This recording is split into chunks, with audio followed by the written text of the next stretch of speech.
Depuis des siècles, le terme « chrétien » est utilisé à travers le monde pour désigner les croyants en Jésus-Christ.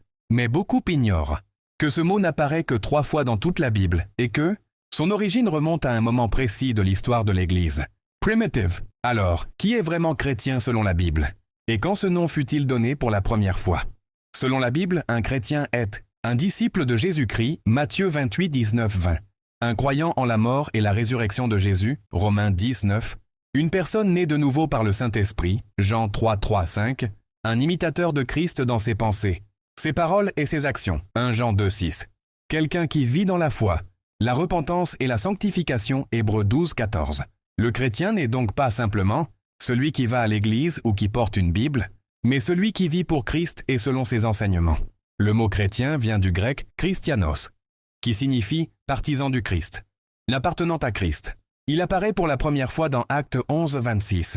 Ce fut à Antioche que, pour la première fois, les disciples furent appelés chrétiens.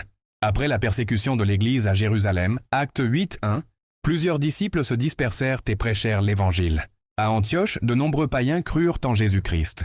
Les habitants de la ville, remarquant leur comportement et leur enseignement différents, les surnommèrent chrétiens. C'était au départ un nom donné par les païens, souvent de manière moqueuse. Mais les disciples l'acceptèrent, car ils savaient qu'ils appartenaient véritablement au Christ. Les autres apparitions du mot dans la Bible, le mot chrétien est mentionné 3 fois. 1. Acte 11, 26, à Antioche. 2. Acte 26, 28. Le roi Agrippa à Paul. Tu vas bientôt me persuader de devenir chrétien. 3. 1 Pierre 4, 16. Pierre exhorte, si quelqu'un souffre comme chrétien, qu'il n'en ait point honte, mais qu'il glorifie Dieu à cause de ce nom.